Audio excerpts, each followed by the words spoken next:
Hello and welcome. It's not Swan's Way today. We are switching from Swan's Way over to Within a Budding Grove. I did want to make a brief note before moving on to the next volume that I had been using the new Penguin Classic version of Swan's Way, which included the new translation by Lydia Davis. I'm going to look right quick.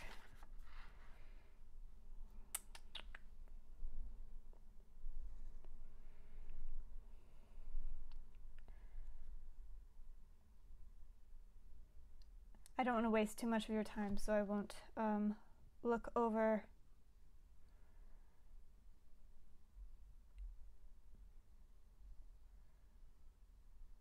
too long.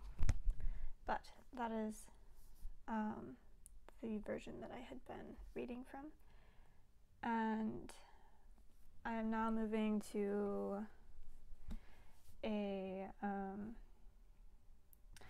Within a Budding Grove, which is, I believe, an older translation once again.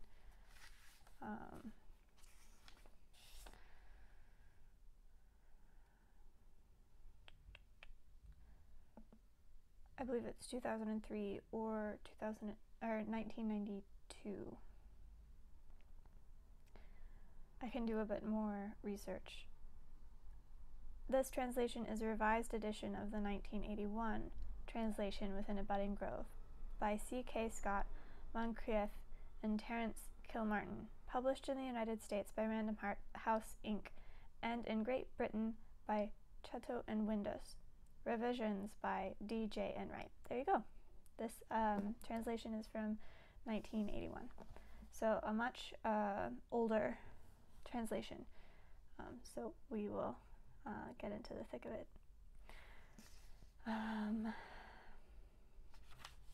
So I'm skipping through the initial note on Proust. It gives you a bit of a timeline on when he was born, the way he grew up, and some of the things that he did in his life. But there is a vast amount of information for you on the internet surrounding Proust. I am here more to purvey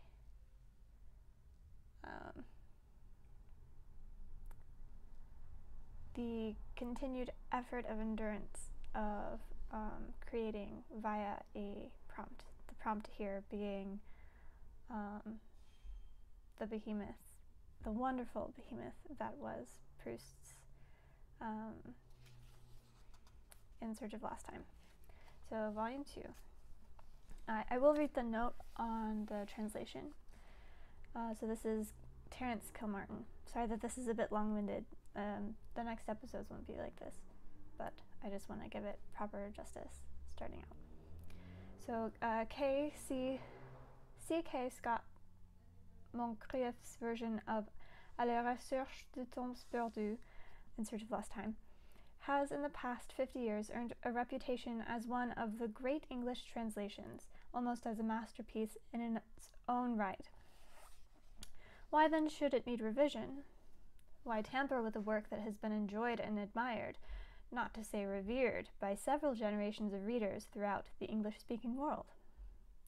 The answer is that the original French edition, from which Scott Moncrieff's worked, the abominable edition of the Nouvelle Revue Française, as Samuel Beckett described it in a marvelous short study of Proust, in which he published in 1931, was notoriously imperfect. This was not so much the fault of the publishers and printers as of Proust's methods of composition. Only the first volume, De Grotte de Chez Swann, of the novel as originally conceived, and indeed written, was published before the 1914 to 1918 war. The second volume was set up in type, But publication was delayed, and moreover, by that time, Proust had already begun to reconsider the scale of the novel.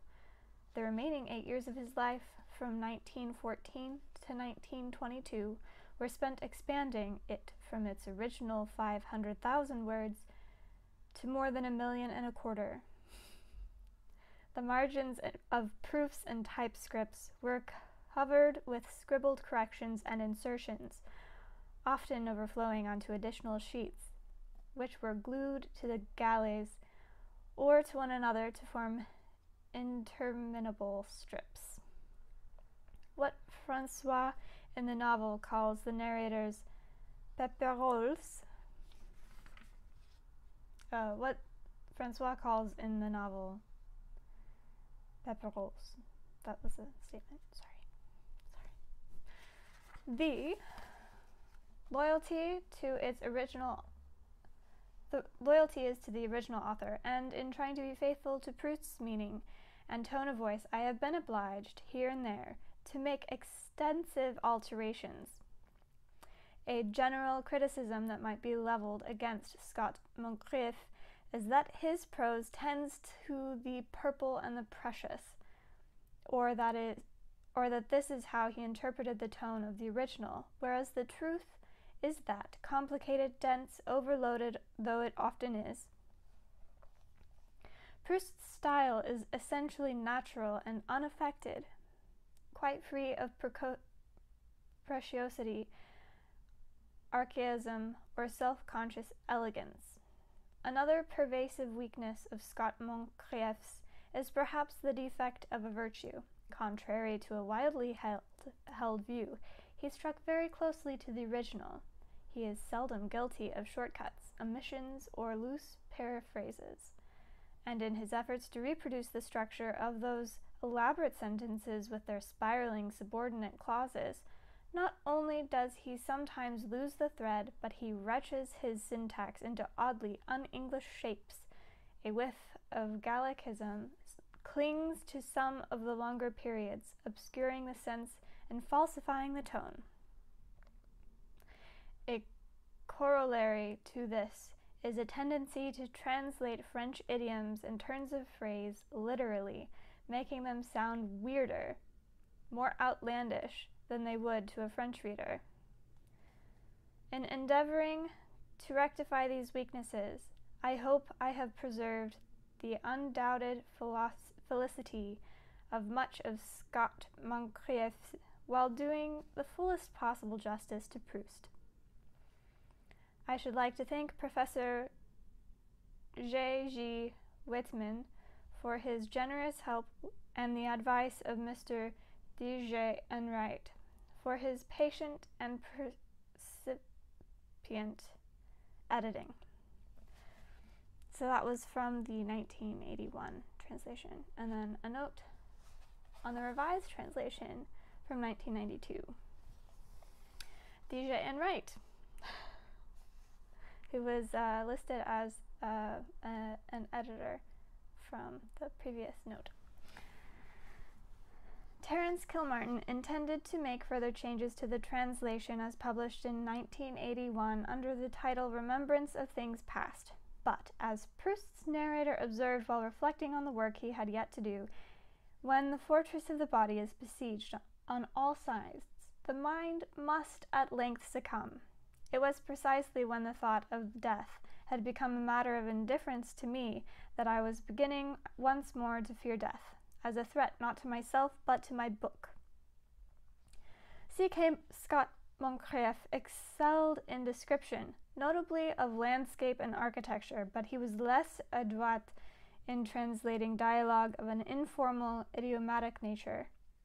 At ease with intellectual and artistic discourse and the finer feelings, and alert to sallies of humorous fantasy, he was not always comfortable with the workaday matters and the less elevated aspects of human behavior.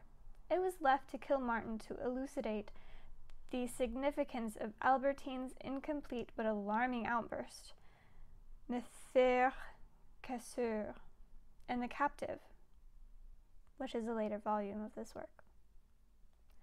a passage Scott Moncrieff rendered totally incomprehensible, perhaps through squeamishness, perhaps through ignorance of low slang. Often, other misunderstandings of colloquialisms and failures to spot secondary meanings remained to be rectified, and some further intervention was prompted by Scott Moncrieff's tendency to spell out things for the benefit of the English reader, an admirable intention shared by Arthur Waley in his Tale of Genji, though the effect could be to clog Proust's flow and make his drift harder to follow. The present revision or re-revision has taken into account the second Pléiade edition of À la recherche de temps perdus, published in 4 volumes between 1987 and 1989 under the direction of Jean-Yves Tadier.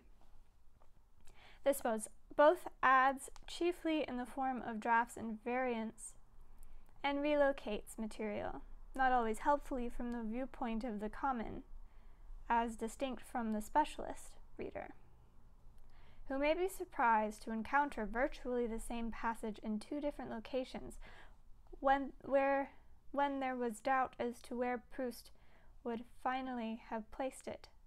But the new edition clears up some long-standing misreadings. For example, in correcting Comprimer's admiring niece in Time Regained to his mother, an identification which accords with a mention some 1,000 pages earlier in the novel. Kilmartin notes that it is only too easy for the latecomer tempted to make his mark by officious tinkering to assume the beau rôle. The caveat, so delicately worded, is one to take heart. I am much indebted to my wife, Madeleine, without whose collaboration I would never have dared to assume a role that is melancholy rather than, in any sense, beau. So, in the next part, we will start on Within a Budding Grove. I'll see you then.